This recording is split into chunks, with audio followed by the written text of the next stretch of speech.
네, 여러분도 그 결과를 이제 다 알고 계시겠지만 오늘 금융통화위원회는 한국은행 기준금리를 현재의 1.25%로 유지하기로 결정했습니다.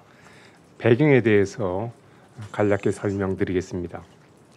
지난달 7월 14일 통화정책 방향 결정 회의 이후의 대외 여건 변화를 보면 세계 경제의 회복세가 더딘 상황이지만 국제금융시장은 브렉시트 결정 이후 주요국의 정책 대응 등에 힘입어 비교적 안정적인 움직임을 나타내고 있습니다.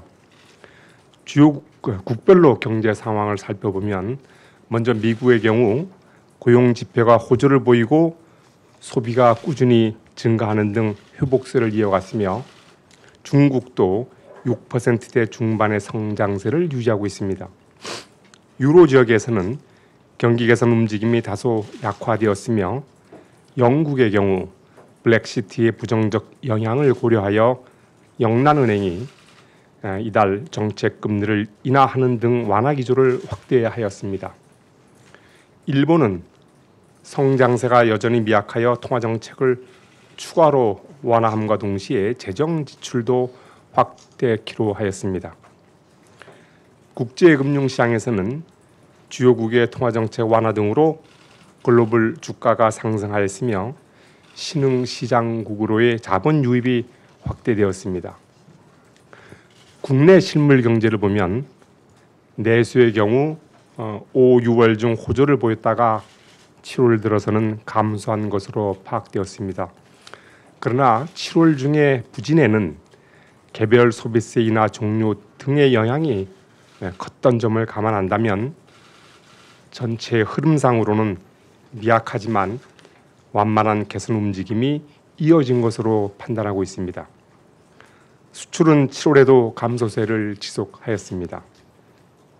앞으로 국내 경제는 완만한 성장세를 이어가겠으나 대내외 경제 여건에 비추어 볼 때 성장 경로의 불확실성은 여전히 높은 것으로 판단하고 있습니다.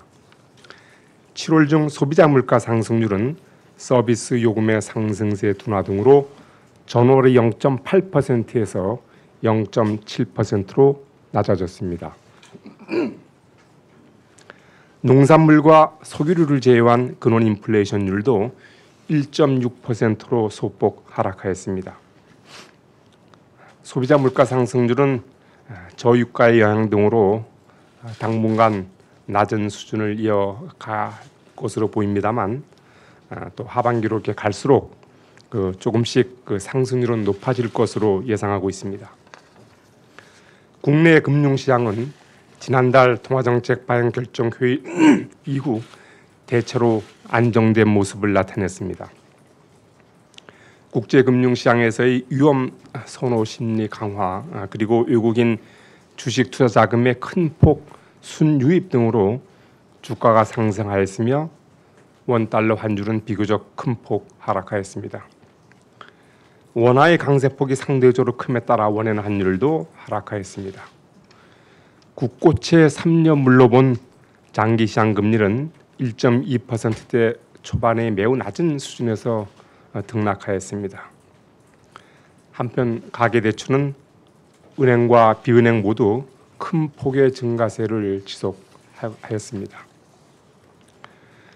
금융통화위원회는 경제 성장 경로의 불확실성이 높은 만큼 금리 인하와 추경 등 확장적 거시경제 정책의 효과와 대내외 경제 여건의 변화를 지켜볼 필요가 있다는 점, 그리고 가계부채가 높은 증가세를 지속하는 등 금융 안정 면에서의 리스크에 유의할 필요가 있다는 점 등을 고려해서 기준금리를 현 수준에서 유지하기로 결정하였습니다. 앞으로도 통화정책은 완화 기조를 유지하여 경기 회복세를 지원하는 방향으로 운영해 나가되 금융 안정에도 유의해 나갈 것입니다. 이 과정에서 가계부채 증가세, 주요국의 경제정책 변화, 그리고 기업 구조조정 진행 상황 등을 면밀히 점검해 나갈 것입니다.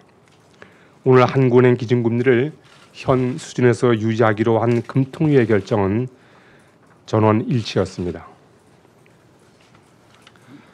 그러면 지금부터 질문을 받겠습니다. 질문을 하실 때에는 소속과 속명을 말씀해 주시면 감사하겠습니다. 서울경제신문 김상훈 기자입니다. 질문 세 가지 드리겠습니다. 우선 최근 다른 통화 대비해서 원화의 강세가 두드러지고 있는데요. 통방문에서도 그 엔화 대비해서 강세가 언급이 되어 있습니다. 그 유가증권 시장에서 외국인 자금이 많이 들어온 게 원인일 수 있기는 한데 그 이외에도 외환 시장에서 단기 투기 자본에 대한 쏠림 현상이 있다고 판단을 하시는지 일단 질문드리고요. 두 번째는 감독 당국의 그 여신 심사 선진화 가이드라인이 그 시행이 되고 있음에도 가계부채 증가세가 꺾이지 않고 있는데요. 뭐 집단 대출이 원인이라는 지적이 많이 있기는 하지만 정부가 좀 더 강력한 규제를 해야 한다고 보시는지 두 번째 질문드리고요. 마지막으로는 최근 한은에서 부동산 경기 과열이나 건설 투자의 한계를 짚는 보고서가 잇따라 나오고 있는데요. 저금리의 장기화로 인한 부작용이 현실화하고 있다는 우려를 담고 있는 것인지 질문드리겠습니다. 네, 최근 원화 환율은 이제 국제 금융 시장의 불안 요인이 완화되고 우리나라의 신용 등급이 상향 조정되는 등 그 투자 심리가 이제 개선되면서 외국인 투자 자금 유입이 확대된 데 기인하고 있습니다. 그 단기 투기 자본에 의한 쏠림이 아니냐 질문하셨는데 아마 현재로서는 그런 투기 자본의 쏠림 현상을 우려할 그런 상황은 아니라고 생각되지만 혹시 그러한 움직임이 있는지는 저희들이 면밀히 보도록 하겠습니다. 우리 김 기자께서 말씀하셨듯이 금년 들어서도 가계부채 증가세가 은행의 집단 대출뿐만 아니라 그 비은행 대출을 중심으로 높은 증가세를 지속하고 있는 것이 사실입니다. 그 감독 당국에서는 이에 대처해서 그 상반기 중에 그 은행에 대한 여신 심사 그 선준화 가이드라인을 이제 시행하고 있고 거기에 대해 그 더해서 그 보험사에 대해서도 또 그를 적용을 하고 있습니다. 그에 더해서 주택도시보증공사의 그 중도금 대출 보증에 대한 또 규제도 강화를 하고 있고 또 상호금융에 대한 또 여신심사 관리 감독도 강화하는 등 그 대책을 상당히 다각도로 강구 시행 중에 있습니다. 저희 한국은행에서도 이에 대한 효과를 좀 더 면밀히 좀 보고 저희들이 또 이 가계부채 증가세가 이렇게 오랫동안 지속되는 것은 아무래도 그 바람직하지 않다고 보기 때문에 또 필요시에는 저희들이 그런 대책을 강구할 필요가 있다고 이렇게 생각을 하고 있습니다. 세 번째 그 부동산 건설 경기 관련 보고서 작성인데 한국은행은 이제 국내 경제 여건을 점검하는 과정에서 다양한 분야에 대한 그런 그 분석을 하고 그 보고서를 내고 있습니다. 건설 투자의 적정성을 평가하고 부동산 시장의 현황을 분석한 보고서도 이 같은 그런 그 활동의 일환으로 이렇게 작성이 된 것입니다. 저금리가 장기화하게 되면 가계 부채가 크게 늘어나고 또 자산 가격이 오르는 등 그런 부작용이 있는 것은 뭐 모두가 알고 있는 사실이고 그렇기 때문에 중앙은행 입장에서는 통화정책 그 완화 기조를 해 나가면서도 이러한 그 부문에 대한 그 관심이라고 할까요? 그 리스크 요인에 대해서 항시 저희들이 그 유념을 하고 있습니다. 따라서 그 같은 보고서가 이런 그 한국은행 또는 금통위의 우려가 어느 정도 이제 반영되어 있다고 볼 수 있겠습니다. 그렇지만 어디까지나 그 보고서 작성의 주된 목적은 여러 경제 현황과 분야들에 대해서 좀 더 객관적인 어떤 시각 그다음에 그런 정보를 제공하기 위한 것이었다 이렇게 제가 말씀을 드립니다. 다음 질문을 받겠습니다. 예, 머니투데이 유험식 기자입니다. 저는 기준금리 실효 하한에 대해서 질문을 드리고 싶은데요. 총재님께서도 그동안 수차례 우리나라가 이제 소규모 개방 경제로 제로금리까지 가기 어렵다는 등 수차례 언급하셨던 내용인데 시장에서는 이 부분에 대해서 하한선을 1% 정도로 보고 있는 것 같습니다. 보면은 이제 기준금리 고려하면 정책 여력이 많이 남아 있지 않은 것으로 보이는데요. 그럼 향후 하면서 금리 조정을 대체해야 할 별도의 통화정책 수단을 고민하고 있는 상황인지 궁금합니다. 그리고 또 지난 7월 의사록에서 한 금통위원 분께서 이제 통화정책 커뮤니케이션 강화를 위해서 한원이 보유한 분석 자료를 대외에 더 적극적으로 알려야 한다는 의견을 밝혔는데 이에 대해서 어떤 입장을 갖고 계시는지 궁금합니다. 물가랑 금융 안전에 관련해서 한원이 대외적으로 더 알릴 수 있는 게 어떤 것들이 있는지 궁금합니다. 네, 기존 금리 실효 하한 수준이 어느 정도냐 하는 것은 제가 아마 이전에도 말씀드린 바 있겠지만 추정 방법이라든가 모형 그리고 국내외 경제 여건에 대한 여러 가지 전제 조건을 달게 되는데 거기에 따라서 결과가 이제 크게 달라지기 때문에 특정 수치를 제시하기는 곤란합니다. 그렇지만 우리 소규모 개방 경제인 우리나라의 경우에서 보면 자본 유출 위험이라든가 금융 안정 리스크를 고려하지 않을 수 없고 그렇게 보면 정책 금리의 실효 하한이 아무래도 기축 통화국보다는 다소 높아야 되지 않는가 이렇게 생각하고 있습니다. 참고로 이달 초에 영국 중앙은행이 정책 금리를 인하하면서 실효 하한 정책 금리 실효 하한을 언급을 했습니다. 그래서 영란은행이 밝힌 실효 하한은 0%보다 다소 높은 수준이라고 이렇게 통화정책 결정 발표할 적에 분명히 한 적이 있습니다. 그렇게 보면 이것이 저희들도 우리나라 정책금리 실효 하한이 어느 정도인지는 조금 참고는 할 수 있을 거다 이렇게 생각을 하고 있습니다. 우리가 이제 기준금리를 수차례 내려서 1.25%까지 내려왔는데 아무래도 금리를 자꾸 내리고 하여튼 통화정책 완화 기조의 정도를 확대하면 확대할수록 그런 실효 하한 수준에 가까이 가고 있다는 것은 사실입니다. 이거 원론적으로 제가 말씀드리는 거고 그렇지만 우리의 정책 대응 여력이 소진된 것은 아니다 이렇게 판단을 하고 있습니다. 그다음에 이제 또 다른 수단을 좀 언급하셨는데 기본적으로 우리 한국은행이 취하는 통화정책은 이제 기준금리 조정이 가장 주된 수단이고 또 특정 부분에 대한 자금의 흐름을 좀 원활히 하기 위해서 저희들이 금융중개지원대출제도라고 하는 대출 정책을 이제 시행을 하고 있습니다. 그렇지만 아직 선진국과 같은 제로금리라든가 큰 폭의 양적 완화를 검토할 단계는 좀 아니라고 생각을 합니다. 그다음에 아까 커뮤니케이션 관련해서 분석 자료 아마 공개를 말씀하셨습니다.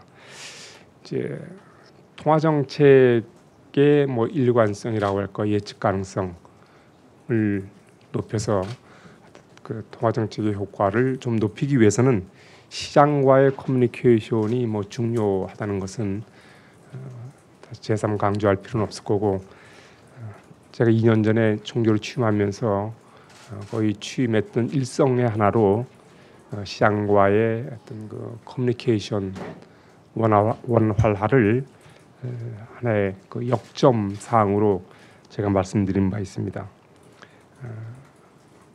저희들이 앞으로 그런 분석 자료라든가 경제 정보 나아가서는 우리 한국은행의 어떤 관심사항 또 역점 사안 이런 것에 대해서도 가능한 한 그런 정보를 같이 할 그럴 계획으로 있습니다. 다음 질문해 주시기 바랍니다. 네, 연합인포맥스 전소영입니다. 두 가지 질문 드릴 텐데요. 먼저 최근 S&P가 한국의 신용 등급을 상향 조정했는데요. 견조한 경제 성장과 대외 건전성 그리고 재정 통화 정책 여력을 신용 등급 상향의 이유로 꼽았습니다. 반면에 지난달 금통위 의사록에서 일부 위원은 완화 정책을 지속할 필요가 있다고 밝히기도 했고요. 정부나 KDI는 최근에 내수가 부진하다고 평가했습니다. 이렇게 국제사회와 내부에서 한국을 바라보는 시각이 조금 다른 것 같은데요. 시각 차이에 대해서 한은 어떻게 보고 있는지 좀 궁금하고요. 어디다가 초점을 둬서 봐야 하는지도 좀 설명을 부탁드리겠습니다. 두 번째로 최근 원화 자산에 대한 선호도가 높아지고 있는데요. 외국인 자본 유입이 원화 강세나 금리 하락으로 작용을 하는데 자본 유입이 어떤 쪽에 조금 더 영향을 줄 것으로 보이는지 좀 궁금하고요. 원화 강세가 이어지면 저물가와 수출 부담으로 연결될 수 있는데 이에 대한 총재님의 견해가 궁금합니다. 그리고 지난 6월 이후에 7월 달과 8월 달 통방 문구에서 자본 유출이 무려 문구가 빠졌는데 이거에 대한 고려 사항은 현재로서는 없으신지도 알려주시기 바랍니다. 네, 세 가지 질문하셨다고 그랬죠. 네. 네. 최근 이제 내수 개선세가 부진한 것은 사실이지만 제가 아까 모두 발언에서 말씀드렸듯이 그 어떤 기초적인 흐름으로 보면 우리 경제는 이제 완만하지만 그런 그 성장세를 지속하고 있다고 이렇게 저는 판단을 하고 있습니다. 그리고 또 거기에 더해서 경상수지 흑자 지속 등으로 대외 건전성도 크게 개선되고 있고 또 여타국과 비교해 볼 때 재정 정책, 통화 정책의 여력도 아직도 상당히 보유하고 있다.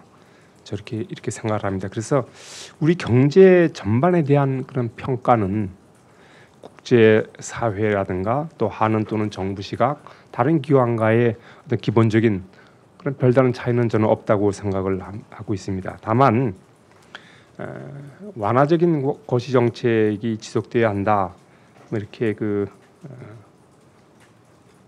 그런 주장하거나 의견을 갖게 된 것은 우리 경제가 성장세를 지속하고는 있지만 그 속도가 완만하다는 점에서 충분한 성장세를 보일 때까지 이 같은 정책이 필요하다는 그런 인식에 기반을 둔 것으로 저는 이해를 하고 있습니다. 두 번째 이제 그 자본 유출입과 환율 관련 질문에 대해서 말씀을 드리죠. 최근 이제 국제 금융 시장에서 그 위험 회피 성향이 완화되면서 그 주요국의 어떤 통화 정책 완화 확대 거기에 따른 풍부한 글로벌 그 유동성이 상대적으로 그 기본 그 펀더멘털이 양호하고 또 대외 건전성이 좋은 것으로 평가받고 있는 그 우리나라로 큰 폭 유입되고 있습니다. 그에 따라서 그것이 그 환율에 상당 부분 영향을 주고 있음은 이미 다 여러분도 알고 계시라 생각합니다. 그러면 그에 따른 원화 강세가 그러면 우리 수출 어떤 영향을 주겠느냐? 원화 강세가 수출에 미치는 영향은 과거보다는 그 영향이 약화되었다고 봅니다. 그렇지만은 어떻든 간에 이런 원화 강세는 분명히 우리 저물가에 그리고 또 수출에 상당히 부담을 주는 것은 사실이라고 우리가 판단하고 있습니다.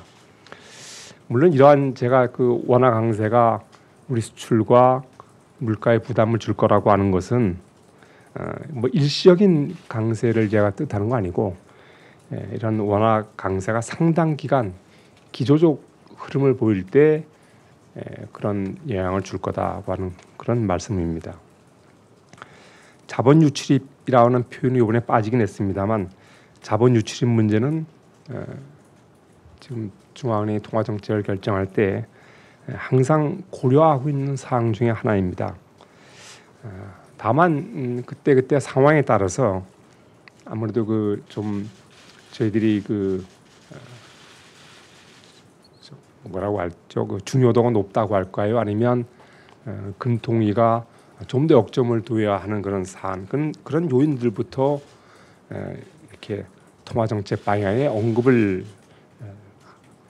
이제 하다 보니까 이번에 그렇게 된 것이지, 이 여자 유출 문제를 저희들이 뭐 고려 안 하는 것은 아니고, 그렇지만 다음 최근에는 국제금융시장이 비교적 그 안정된 상태로 해서 자본 유출의 우려가 크지 않기 때문에, 제가 아까 말씀드렸듯이 그 중요도가 한번 높은 것, 관심을 우선적으로 둘 것부터 이렇게 그 언급을 하다 보니까 이번 이달에는 그 아무래도 그 자본 유출에 대한 우려 정도가 좀 약화됐기 때문에 그렇게 표현의 변경이 생긴 것입니다.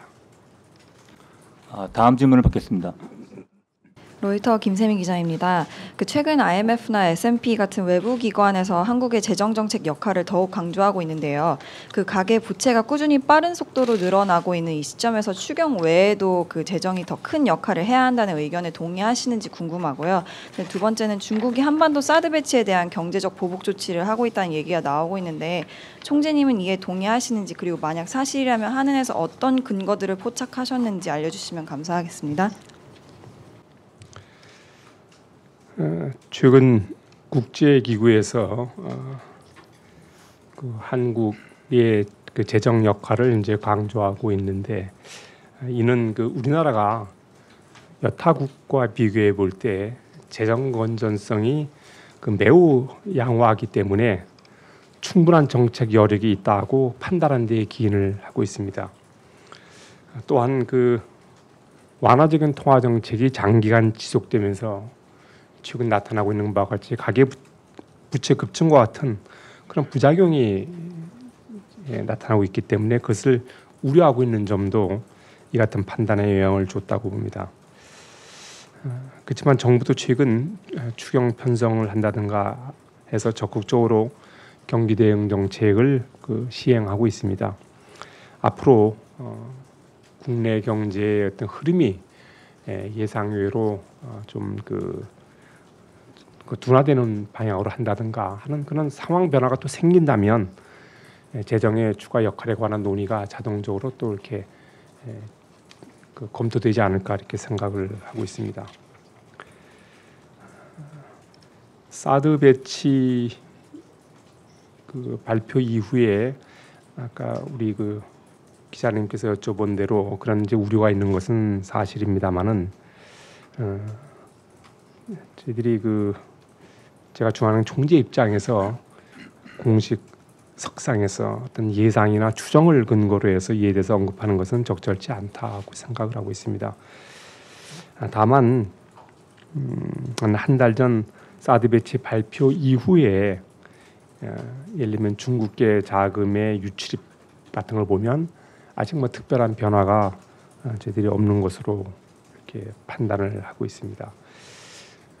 그리고 우리 중국과 우리나라는 실질 교역에 있어서도 국제 공급 체인에서 긴밀한 분업 체제를 유지하고 있기 때문에 어떤 그런 긴밀한 교역 관계를 유지하는 것이 다 양국 모두에게 바람직하지 않는가 이렇게 생각을 하고 있습니다. 다음 질문 해주시기 바랍니다. 예, 저 블룸버그 최원웅 기자입니다. 먼저 내외 금리차 관련해서 질문드리겠습니다. 최근 스왑 레이트가 1년물 기준으로 마이너스로 돌아섰습니다. 이제 1년짜리 달러를 빌리면 돈을 내야 되는 상황이 됐는데, 이런 상황이 자연스럽다고 보시는지, 그리고 또 앞으로도 지속될 거라고 보시는지 여쭤보고 싶고요. 그 다음에 7월 의사록 내용 중에서 글로벌 채권 금리가 급등하거나 급락하면서 국내 금리가 영향을 받을 거라는 우려가 논의된 것으로 봤습니다. 분트 텐트럼을 예를 들었었는데요. 또 실제로 이달 들어서 일본 국채 금리 10년물이 여전히 마이너스지만 많이 움직이기도 했습니다. 이런 글로벌 채권 금리 급등락에 따른 국내 금리가 영향을 받을 우려에 대해서는 여전히 우려하고 계시는지 여쭤보고 싶습니다. 네, 최근 그 외환 수합 시장에서 수합 레이트가 대부분의 구간에서 하락을 했습니다. 그 수합 레이트가 하락한 것은 미 달러화 리보 금리가 상승한 데다가 그 수합 시장에서 그 달러화 수요 바이앤셀이 크게 늘어난 데 이렇게 기인을 하고 있습니다. 앞으로 전망을 뭐 제가 말씀드리는 것은 곤란하지만 하여튼 요 수합 시장 동향을 유의해서 저희들이 보도록 하겠습니다. 그다음에 이제 장단기 금리차, 내외 금리차 이렇게 질문을 하셨었는데 최근 이제 장단기 금리 국내 장단기 금리가 축소되거나 심지어 어떤 경우는 이제 역전하는 현상이 발생하게 된 것은 6월 하순 블랙시트 결정 이후에 장기 시장 금리가 하락한 데 주로 기인을 하고 있습니다. 국내 장기 시장 금리가 주요국의 추가 금융 완화 기대 등으로 낮은 수준에 머물면서 이러한 현상이 이렇게 해소되지 않고 있습니다. 근데 이러한 현상은 정책 금리가 제로 또는 마이너스 수준에 다다른 그런 유로 지역 국가뿐만 아니라 호주라든가 말레이시아 등 주요 아시아 국가들에서 다 공통적으로 나타나고 있는 현상입니다. 하여튼 지금 저희들 국내 그런 장기 금리는 기본적으로 국내 경기라든가 인플레에 대한 기대, 수급 요인도 있지만 특히 미국을 비롯한 주요국의 통화 정책 기조에 상당 부분 영향을 받게 될 것으로 이렇게 생각을 하고 있습니다. 네, 다음 쯤 받겠습니다. 네, 저 이데일리 김정남입니다. 두 가지 정도 질문 드리겠는데요. 지금 보호무역주의에 대한 얘기가 지금 많이 나오고 있는데 총재님께서 판단을 하시기에 이게 어떤 전 세계적인 큰 폭의 추세적인 흐름으로 보시는지 아니면 저희가 봤을 때 이제 엄연히 미국도 이제 대선을 앞둔 정치 시즌이라는 것까지 감안해서 판단해야 되는 것인지 그거 한 가지 좀 궁금하고요. 이거와 관련해 가지고 이제 미국이 지금 대선을 앞두고 있는데 그게 FOMC의 금리 변화하고 좀 어떤 영향을 줄 수 있을지 좀 궁금합니다.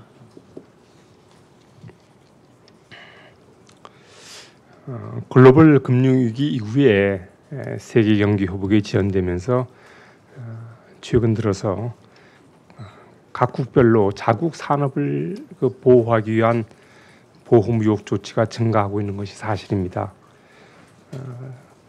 저희들이 세계적인 어떤 실행 관세율을 이렇게 보니까 평균적인 관세율은 오히려 수년간 낮아졌습니다만 반덤핑이라든가 산계 관세 등 또 기술 표준에 대한 인가 이런 비관세 또 조치도 많이 급증을 한 것이 사실입니다. 최근 우리 주요 수출품인 철강에 대해서 우리나라에 대한 무역 조치가 확대된 것도 여러분이 다 알고 계신 사실입니다. 이것이 세계적인 현상으로 아직 자리 잡았냐고 이렇게 지금 현 단계에서 단언적으로 제가 말씀드릴 수는 없습니다만은 앞으로 여러 가지 정치적인 경제적인 이유로 보호무역주의가 확산될 가능성이 높은 것은 사실이라고 봅니다.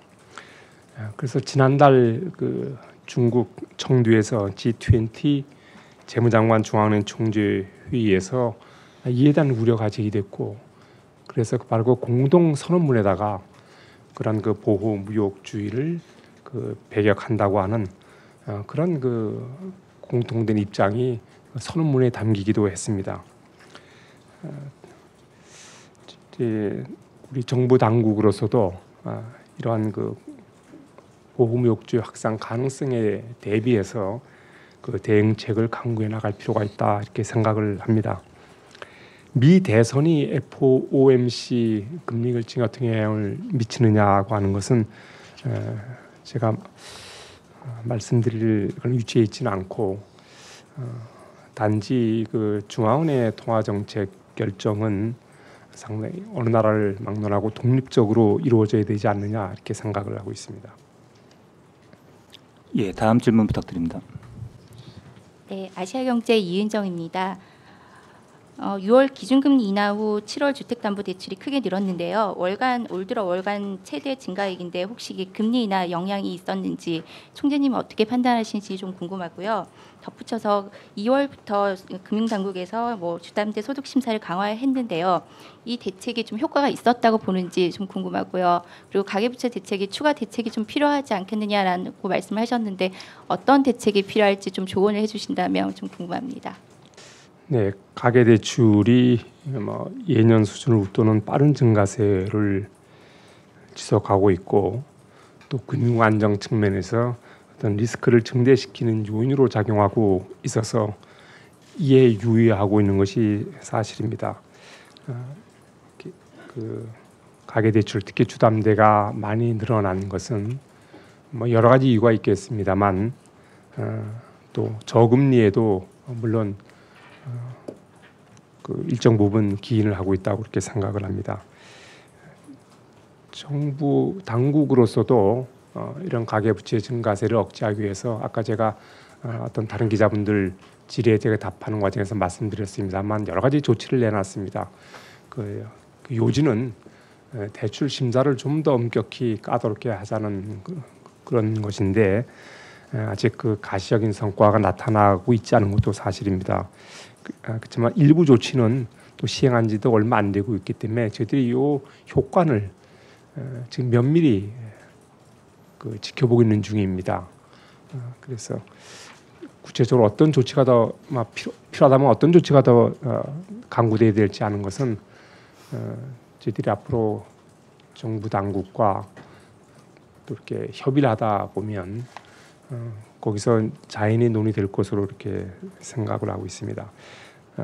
하여튼 이 가계부채 문제는 지금 특히 정부 감독 당국에서 상당히 좀 유의 깊게 보고 또 이 관계 부처끼리 협의 중에 있다 이렇게 제가 말씀을 드립니다. 예, 조선비즈 김종일입니다. 그 초저금리 역설에 대해서 질문을 드리고 싶은데요. OECD가 최근 집계한 자료를 보면은 우리나라 가계 저축률이 2011년 3.7%에서 지난해 8.8%까지 올랐습니다. 유럽과 일본 등 마이너스 금리 정책을 도입한 나라에서도 가계 저축률이 최근 증가하고 있는데요. 그러니까 즉 소비가 늘기는커녕 이제 저축이 늘어나는 의외의 결과가 나타나고 있고 또 지금과 같은 불황기 때 저축이 늘어 돈이 은행에만 잠겨 있으면 경기 회복이 멀어지는 것이어서 저축률 상승은 세계 경제 위험 요인이라는 지적이 나오고 있는데요. 이에 대한 총재님의 의견을 듣고 싶습니다.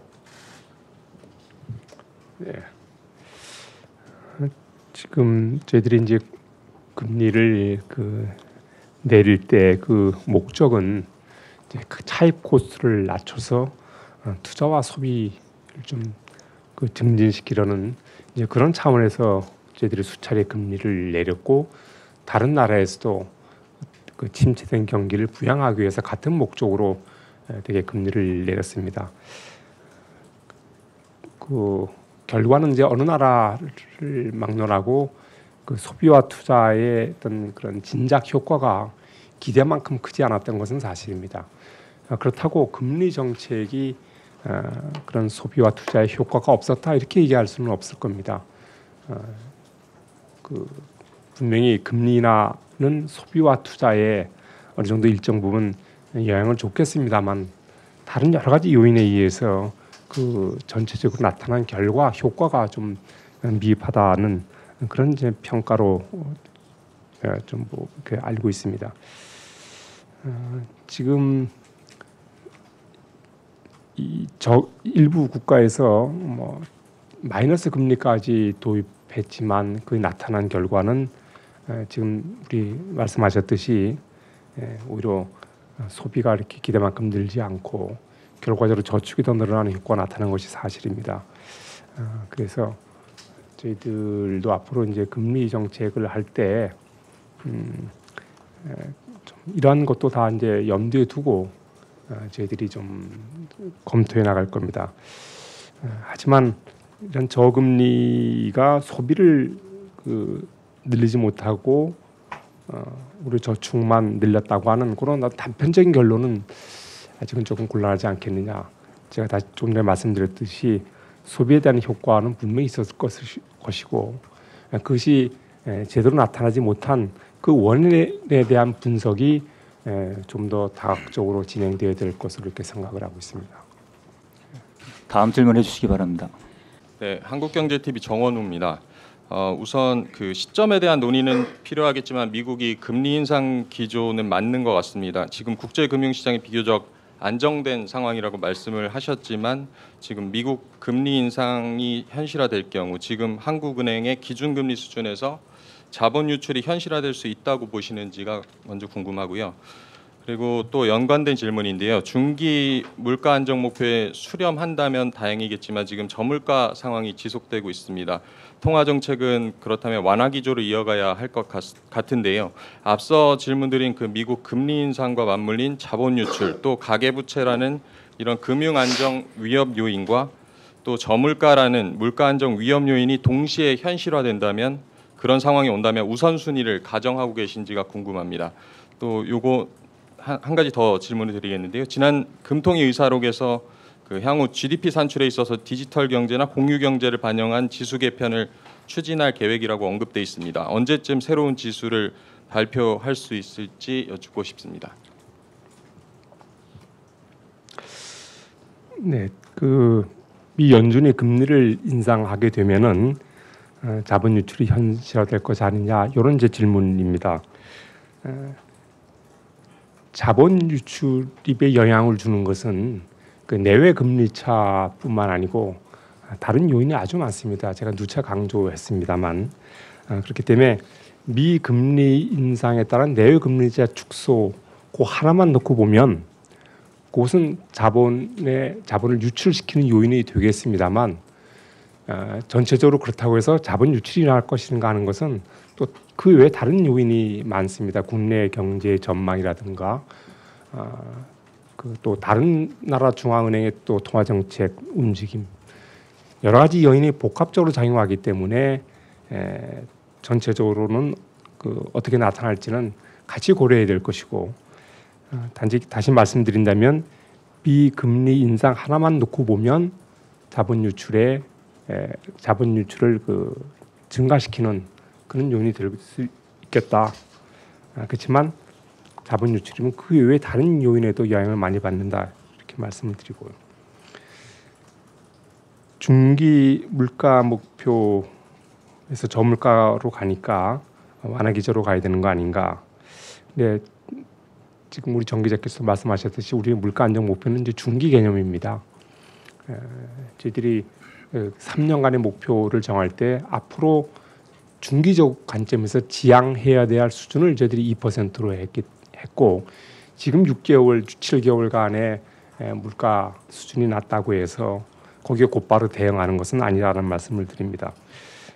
결국 이 국내 실물 경기, 거시 경제 현황, 금융 상황, 금융 안정 리스크를 다 고려해서 금리 정책을 결정하게 될 텐데 어디다가 우선순위를 둔다기보다 그런 상황을 두루 고려해서 어떤 쪽에 또 우리가 역점을 두어야 될 것인가, 금리 정책을 했을 때 기대되는 효과와 부정적인 효과를 종합적으로 고려해서 판단할 사항이고 미리 어떤 우선순위를 둔다든가 하는 것은 아닙니다. GDP에 어느 정도 현 GDP가 좀 커버 못하는 그런 부족한 점은 또 보완할 점을 저희들이 그때 말씀을 드렸던 것이고 그에 따라서 지금 우리 경제통계부에서 GDP 통계 개선을 위한 그런 일단 좀 조직이 꾸려져서 현재 검토 중에 있습니다. 근데 이 GDP 지수 개편이라고 하는 것은 상당한 기간이 필요로 합니다. 저희들이 일단 어떤 지금까지 커버 못하는 부분을 다시 포착하려면 또 거기에 맞는 또 어떤 시스템이라든가 제도가 또 갖춰져야 되기 때문에 저희들이 하루아침에 GDP 통계 지수를 바꿀 수 있는 일은 아니고 상당한 기한을 요하기 때문에 지금부터 좀 첫 단추를 끼웠다 이렇게 제가 말씀을 드립니다. 예, 더 이상 질문이 없으신 것 같은데요. 그러면 이상으로 기자간담회를 모두 마치도록 하겠습니다. 감사합니다.